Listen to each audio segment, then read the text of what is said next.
Selamat datang di konten spoiler. Jadi kalau kalian gak suka konten beginian, silakan close video ini. Tapi jika Anda semua gak masalah di spoiler, siapkan cemilan, pasang posisi rebahan, dan mari kita mulai videonya. Juragan.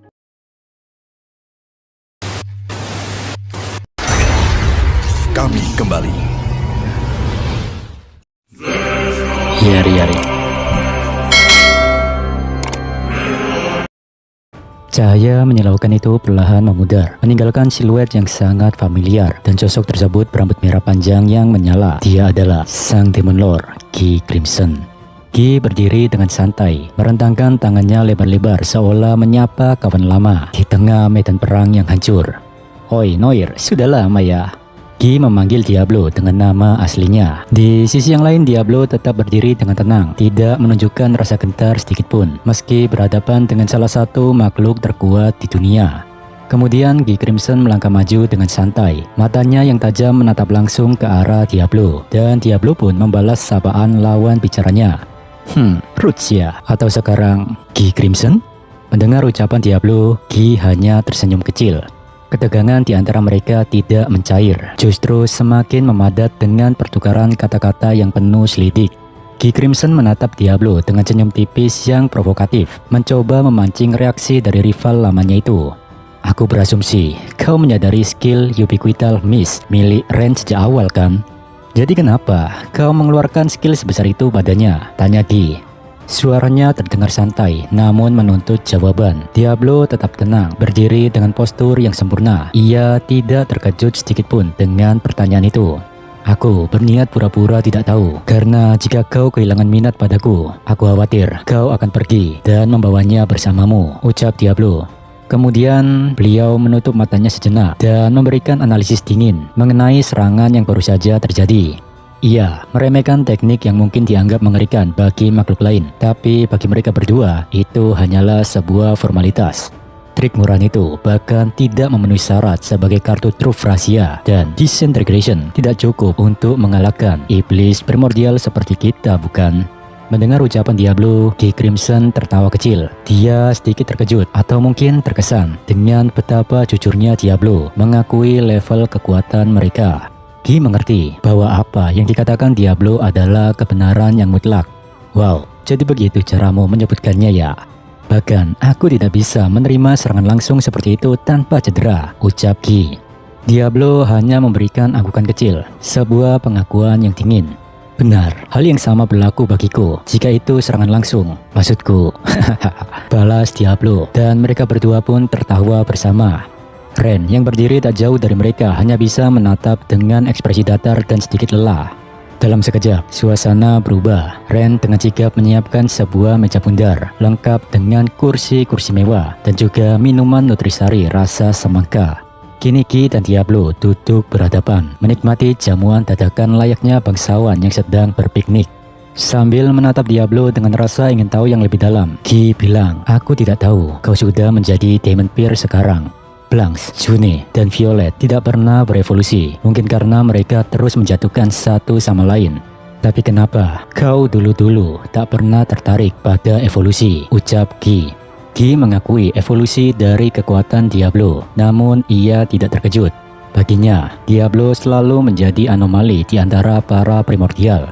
Qi sedikit bingung dengan pemikiran Diablo, karena bagi Diablo, kekuatan dan evolusi bukanlah tujuan utama, dan Diablo mencari sesuatu yang lebih dari sekedar statistik kekuatan. Kemudian di situ, Diablo mengangkat gelasnya, menyesap sedikit isinya sambil memberikan senyum simpul yang penuh rahasia. Ia tampak setuju dengan pandangan Qi mengenai para primordial lain yang masih terjebak dalam siklus persaingan di dunia iblis. Deskripsimu tentang mereka bertiga akurat, kurasa sih. Tapi sungguh, semua itu hanyalah permainan yang mereka nikmati satu sama lain, ucap Diablo. Qi menopang dagunya, menatap Diablo dengan rasa penasaran yang belum terpuaskan. Sebagai sesama entitas yang telah hidup selama ribuan tahun, ia ingin memahami motivasi di balik keputusan Diablo yang baru saja berevolusi sekarang. Namun bukannya menjawab, Diablo justru memutar balik pembicaraan. Dia menatap Qi dengan sorot mata yang tajam, seolah sedang menguji pemahaman lawan bicaranya tentang struktur kekuatan dunia. Biarkan aku menjawabmu dengan pertanyaanku sendiri. Oke Ki, apa ada orang lain di dunia ini yang jauh lebih kuat ketimbang kita? Tanya Diablo. Mendengar pertanyaan itu, Ki langsung menjawab. Tidak, tentu tidak ada. Kalaupun ada, mungkin itu para naga sejati atau True Dragon. Tapi menurutku, mereka lebih seperti fenomena alam. Kau tahu maksudku kan? Diablo tersenyum lebar, sebuah ekspresi yang memancarkan kepercayaan diri sekaligus kegilaan yang halus. Ia mengkonfirmasi pernyataan Ki dengan logika yang hanya bisa dipahami oleh mereka yang berada di puncak kekuatan. Tepat sekali, kita adalah yang terkuat. Dengan demikian, pertarungan pasca evolusi akan tampak begitu membosankan bagiku. Bukankah kau setuju? Ujar Diablo. Bagi Diablo, kekuatan yang terlalu besar tanpa tantangan hanyalah kehampaan. Ia selama ini menahan evolusinya hanya agar dunia tetap terasa menarik untuk diamati. Ki terdiam, mulai memahami cara pandang rivalnya yang unik. Karena bagi Diablo, keindahan sebuah proses jauh lebih berharga daripada hasil akhir yang mutlak. Namun, suasana filosofis itu pecah seketika saat Ki melontarkan pertanyaan yang sangat spesifik mengenai perubahan mendadak pada diri lawan bicaranya. Jadi, apakah slam itu yang mengubah hatimu? Tanya Ki dengan nada menyelidik. Mendengar tuannya disebut hanya sebagai slam, atmosfer di sekitar Diablo mendadak berubah menjadi aura kegelapan yang pekat. Dan gelas yang dia pegang sampai terdengar bunyi retakan. Dengan tatapan mata yang berkilat tajam, Diablo memberikan peringatan dingin kepada lawan bicaranya. Tolong, untuk tidak menyebutnya sebagai slam, namanya itu Tuan Rimuru, ucap Diablo dengan nada dingin yang menusuk. Ki yang melihat reaksi ekstrim tersebut hanya bisa merespon dengan pasrah. Lalu kemudian Ki Crimson mencoba kembali ke jalur diskusi yang serius. Meskipun ia mulai merasa sedikit jengah dengan sikap lawan bicaranya. Jadi, apakah pria bernama Rimuru itu alasan kau berevolusi? Tanya Ki sambil menatap Diablo. Namun, jawaban Diablo kembali menunjukkan betapa ia sangat memuja sosok tersebut. Dengan nada datar namun penuh koreksi, Diablo menjawab, Tuan Rimuru itu juga bukan seorang pria. Mendengar itu, Ki hanya bisa menghela napas panjang. Dia merasa lelah dengan sifat Diablo yang semakin sulit dipahami. Apa kau selalu menyebalkan seperti ini? Gumamnya pelan.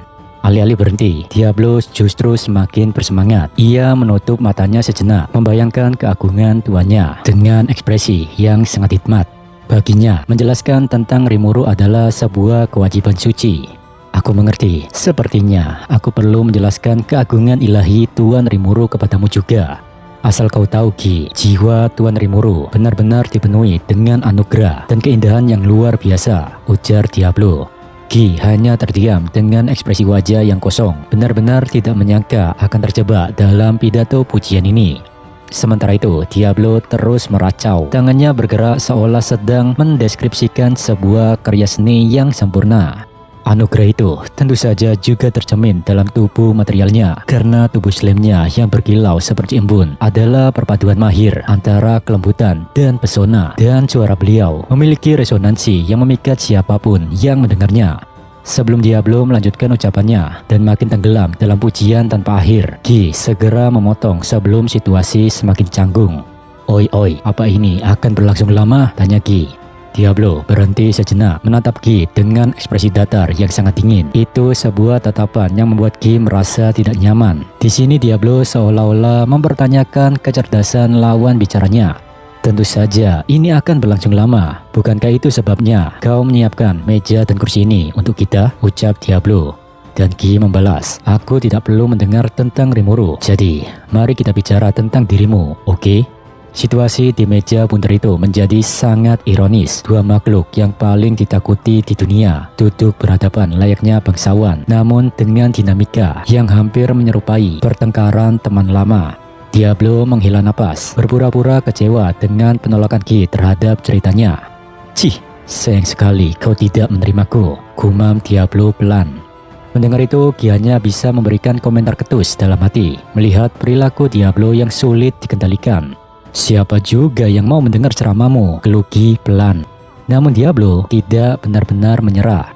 Meski diminta bicara tentang dirinya, akan tetapi Diablo selalu menemukan cara untuk membelokkan kembali topik tersebut kepada tuannya.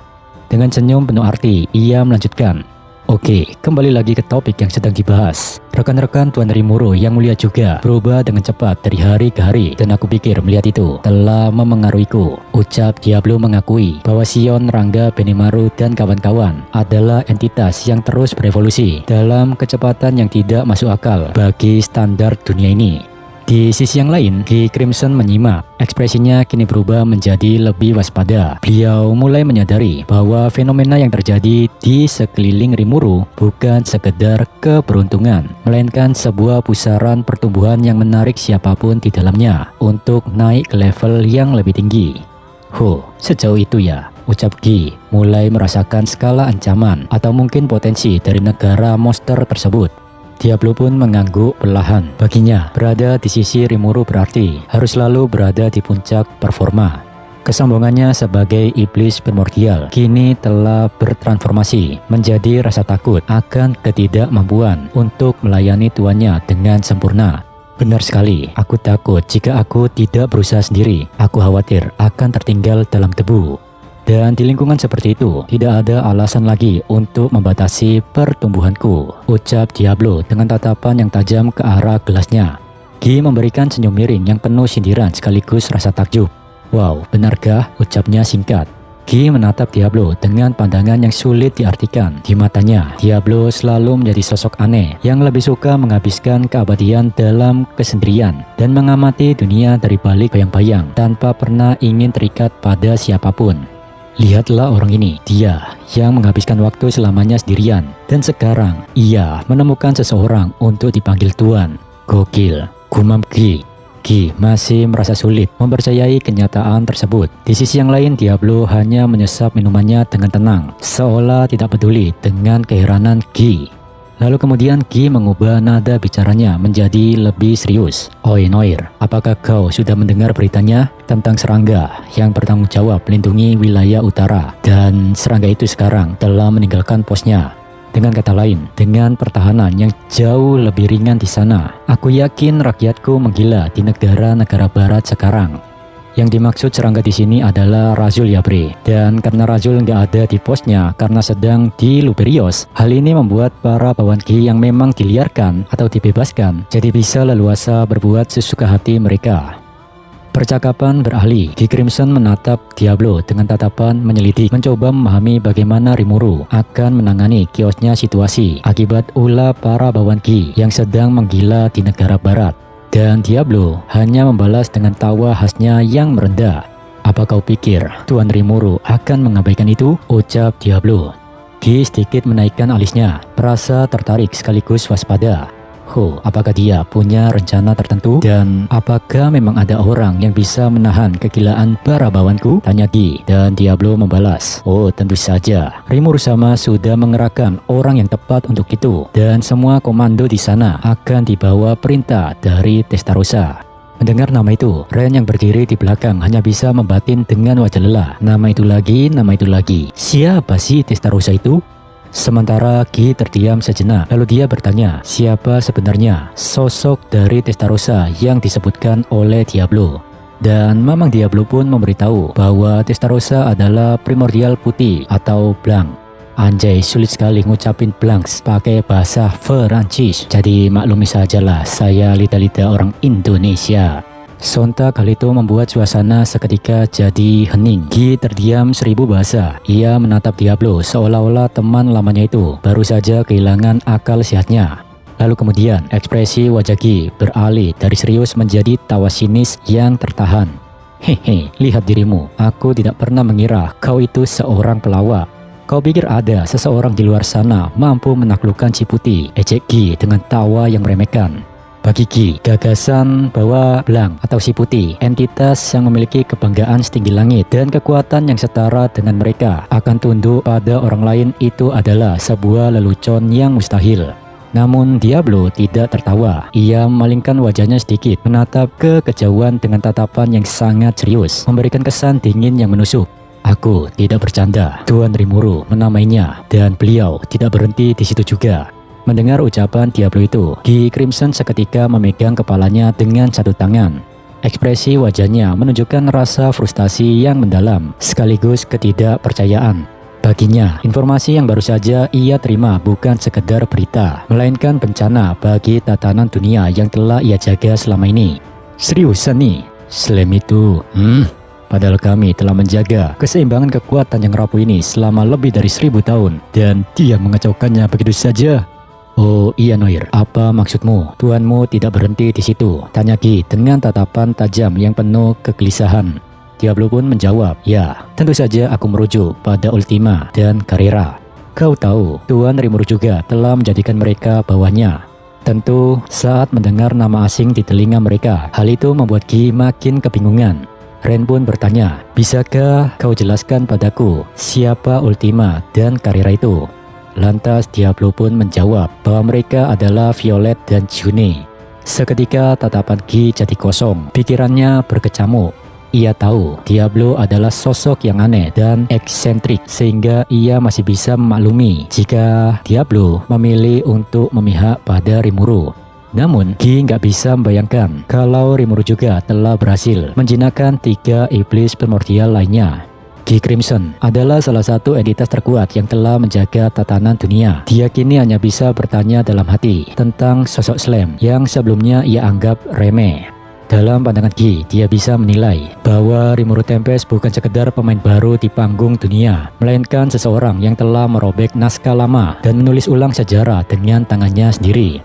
Ketidakpercayaan Gi Crimson mencapai puncaknya. Ia menatap bayangan Blanks atau Testarossa dalam pikirannya, di mana menurut Gi, di antara semua primordial, hanya si putih yang paling sombong dan angkuh. Baginya, mustahil untuk si putih menundukkan kepala pada siapapun. Sontak saat melihat Gi yang tampak bingung tentang kenapa semua ini bisa terjadi, lantas Diablo pun menjelaskan semuanya. Dengan nada yang sangat santai, Mamang Diablo mulai mengakui perannya dalam kekacauan global ini. Diablo bilang, jika aku bisa menjelaskan secara singkat, jadi kala itu aku butuh beberapa anak buah untuk menjalankan tugas-tugas untukku. Simpelnya, aku ingin punya teman yang bisa bekerja sama denganku. Menurutku, mereka tidak bisa selamanya merebutkan kekuasaan yang mulai terasa hambar. Oleh karena itu, aku mengundang dan menyarankan mereka biar bisa berguna bagi Tuan Rimuru, ucap Diablo. Mata Gi terbelalak, ia baru menyadari bahwa Diablo lah yang secara aktif membawa ancaman-ancaman tingkat dunia itu ke sisi Rimuru. Dalam diamnya, batin Gi sangat frustasi. Dia bergumam, ini semua salahmu, Noir. Tapi, jika ada yang benar-benar gila di sini, itu tidak lain adalah Rimuru. Entah dia diberi kesempatan atau tidak, namun menamai primordial bukanlah sesuatu yang bisa dilakukan oleh Demon Lord sembarangan. Karena akibatnya, dia bisa saja tewas dengan mudah atau terhapus dari keberadaan untuk selamanya. Bagi para iblis, sebuah nama adalah ikatan kekuatan yang sakral. Menamai satu primordial saja bisa menguras seluruh energi kehidupan seseorang hingga hancur. Namun Rimuru telah menamai 4 dari mereka, dan beliau baik-baik saja sampai sekarang. Di situ, Gi Crimson terdiam. Ketidakpastian dan rasa penasarannya terhadap Rimuru kini telah berubah menjadi urgensi. Ia tidak bisa lagi hanya duduk diam dan mendengar laporan dari Noir. Dengan pemikiran itu, Gi pun berdiri dari kursinya dan membulatkan tekad bahwa dia harus melihat dengan mata kepalanya sendiri makhluk seperti apa Rimuru Tempest itu sebenarnya. Kurasa aku perlu bicara dengannya secara langsung. Sebaiknya aku mengunjungi negaranya Rimuru sebelum terlambat, ujar Gi. Di sisi yang lain, Diablo yang biasanya selalu tenang, kali ini menunjukkan sedikit kekhawatiran. Dengan ekspresi datar, ia mencoba menghalangi niat rivalnya tersebut. Apa maksudmu? Kurasa kau sebaiknya mengurungkan niatmu saja, karena itu hanya akan menyebabkan lebih banyak masalah, ucap Diablo. Mendengar keberatan tersebut membuat Gi merasa terganggu. Siapa yang bertanya padamu, Noir? Gumam Gi dengan geram. Sambil merangkul lawan bicaranya, Gi beralasan tertarik pada Rimuru karena ia mendengar kabar menarik dari Dino mengenai perkembangan Tempest yang sangat pesat, jauh melampaui negara lain di dunia ini. Diablo membalas, jika itu keinginanmu, tentu kau sangat diterima di Tempest. Mendengar itu, Gi merasa Noir terlalu muda dikibulin. Kemudian Gi Crimson akhirnya pamit pergi. Sementara itu Diablo tetap berdiri di tempatnya. Sambil menatap kepergian rival lamanya, Diablo memiliki keyakinan bahwa apapun yang terjadi, termasuk kedatangan Gi ke Tempest, semuanya akan berada dalam kendali tuannya. Lantas, Gi memberikan pesan terakhir sebelum benar-benar menghilang dari pandangan. "Ya, kalau begitu, sampaikan salamku padanya," ucap Gi. Di sisi yang lain, Ren yang tetap setia di sisi tuannya hingga akhir memberikan komentar kecil yang menunjukkan betapa uniknya hubungan antara dua iblis purba ini. "Anda ini memiliki lebih banyak kesabaran dengan Noir ketimbang saya, Tuan Gi," ucap Ren. Di sisi yang lain, Diablo kini berdiri sendirian di padang luas menatap kepergian Ren dan Gi. Dia bilang, "Ya, entah bagaimana aku berhasil melewatinya. Kurasa jika Gi memutuskan untuk ikut campur dengan segalanya, maka aku tidak bisa mengatakan apa yang akan terjadi nanti, karena bahkan aku sendiri kesulitan untuk berhadapan dengannya. Ya, aku harus menjadi lebih kuat, jauh lebih kuat." Sebuah tawa kecil dari Diablo menggema di udara saat ia memikirkan potensi kekacauan yang akan timbul jika Gi benar-benar mencampuri urusan Federasi Jura Tempest. Bagi Diablo, tantangan ini justru menjadi alasan tambahan untuk dirinya menjadi jauh lebih kuat demi melindungi visi tuannya. Ketika Rimuru dan Hinata berhadapan dengan Granbell dan saat Diablo berurusan dengan Ren dan Gi, kini kita beralih jauh ke dalam kegelapan kota Night Garden. Di sebuah ruang pemakaman yang sunyi dan sakral, jauh dari hiruk-pikuk peperangan. Di sana, sang Raja Iblis, Luminous Valentine, terlihat sedang bersantai di atas sofa mewahnya. Namun, ketenangannya hanyalah kedok, karena raut wajahnya menunjukkan kekesalan yang mendalam atas situasi yang sedang terjadi. Luminous menggertakkan giginya, mengutuk kelicikan musuhnya. "Sialan kau, Granbell, kau melakukan apa yang kau mau," ucapnya dengan geram. Menurut Luminous, seluruh keributan yang terjadi di katedral hanyalah omong kosong dan pengalian isu yang dirancang dengan rapi. Karena jika ia memutuskan untuk turun tangan dan ikut campur secara langsung, itu justru akan memuluskan rencana yang diinginkan oleh Granbell. Namun, kekhawatiran terbesarnya bukan pada katedral, melainkan pada apa yang ada di dekatnya. Luminous pun menatap sebuah peti yang ia sebut Batra. Luminous yakin bahwa Granbell mengetahui keberadaan tempat rahasia ini dan berencana untuk melepaskan gadis yang tersegel di dalam peti tersebut. Kekhawatiran Luminous menjadi kenyataan lebih cepat dari yang ia duga karena datang dua sosok asing menerobos masuk ke dalam kediamannya. Dengan nada meremehkan, Laples bilang, "Kurasa invasi kami ke rumah kecil ini ketahuan ya, dan siapa juga yang menyangka bos besarnya sendiri yang menjaga tempat ini." Laples mengejek kehadiran Luminous dan mempertanyakan apakah sang Raja Iblis sedang meningkatkan keamanan secara pribadi atau memang sudah mengendus rencana mereka. Di sampingnya, Footman bilang, "Ho, ini mangsa yang bisa kita ajak bersenang-senang."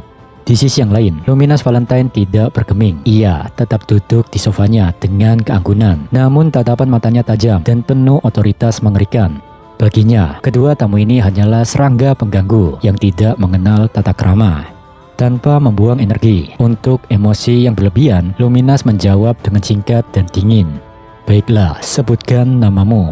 Permintaan Luminous bukan sekedar basa-basi, melainkan sebuah tuntutan agar ia tahu nama siapa yang akan ia hapuskan sebentar lagi. Lantas, sebelum kekacauan yang sebenarnya dimulai, Laples ingin memastikan identitas sosok di depannya.